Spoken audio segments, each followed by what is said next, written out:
Over the course of the next few minutes, I'm going to quickly show you how to create very fast instructions for any software application running on Windows. We're going to create a Word document, and inside this Word document, in this tabular form, we're going to have the screen image complete with the step-by-step instructions, everything in order, unambiguous, very clear visual step-by-step guide on how to go through a business process. Now that's fantastic for the printed work, but if you want to project it on the wall, you'll need PowerPoint. So we're going to produce these as well automatically without you having to do any extra work whatsoever.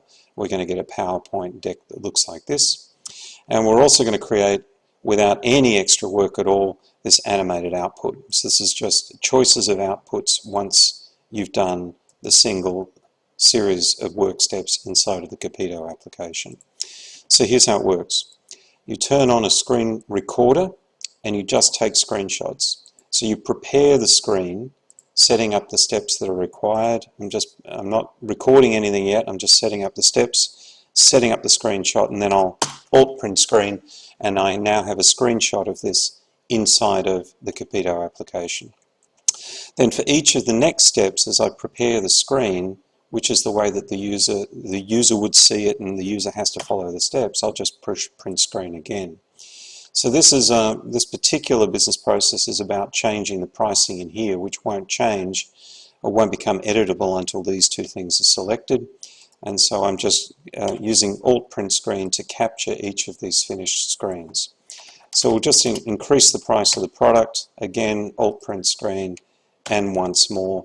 And I now have all these screenshots inside of this one place inside of CAPITO where I can now edit them to produce the result that I'm after. You won't actually see me crop, although you can crop. You can see there's a cropping tool on the right hand side. I'm going to try to avoid that because all it does is create extra work to maintain later on. And you'll find that the product CAPITO will actually do a lot of the cropping automatically for you.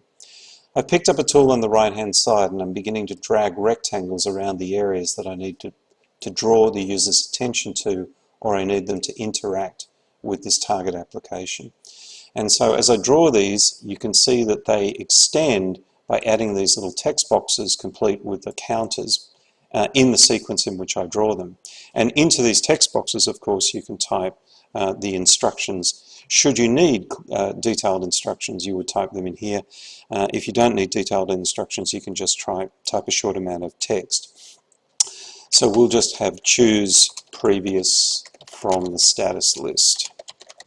And over here, we'll have choose the product. And I won't labor the point because I think you probably get the idea by now what I'm doing, and choose under proof from the drop-down list. Now many of these things you probably don't need to type too much detailed text because you're going to be showing them exactly where it is and what it looks like. So you typically won't need to say and do this on the left hand side of the page because it's going to be very obvious where you're actually doing the instruction, because this is a very visual application. So we need to change the price, but you can't change the price here because the price is not yet enabled. So what we need to do is we need to explain to the user that they need to, next step, click on the security button. So I'm just going to use the word click here, although in real terms you would probably spell that out a little bit more carefully. And we will have check boxes as shown. And then we'll click on save, and we'll move on to, and we'll just use the word click here because it's going to be pretty obvious what they have to click on. And the same thing here. We'll just type the word click, and on the next page here we actually have to do a little bit of editing. So this is the one where they have to change the price. So we'll change the price as required. And then we're simply going to save this. So save, click save, and finally we're going to click on this next button here. Right, so now that we've got this in a position where it's almost ready to go, we'll just return to the top screen here. And I just wanted to show you that we've missed a step, which is a reasonably common thing to do when you're writing a business procedure like this. And it's in fact the first step where we need to indicate to them that they need to click on the Catalogue tab. So we'll just draw another rectangle around that and we get the box pop up. So we'll say select the Catalogue tab.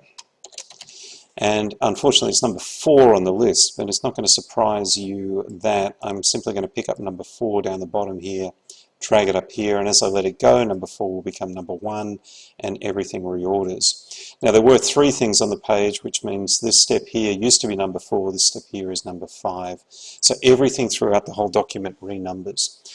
So now it's pretty much time to get something out of the application, out of Capito, so that we can use it in our training. And so we've got a variety of choices.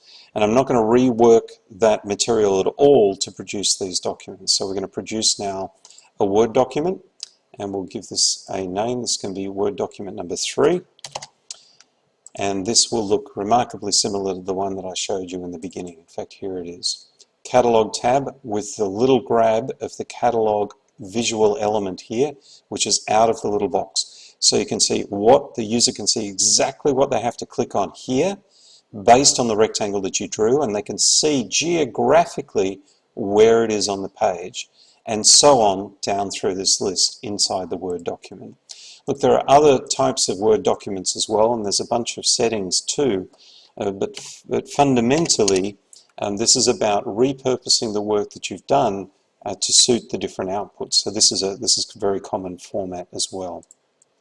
I'll create the PowerPoint training deck for you now. So there's options here too, but we'll just make this one here. This can be PowerPoint number 2, and we'll generate this output. And this is the most popular version of this format, and that will look like this. So every step gets its own slide inside of PowerPoint.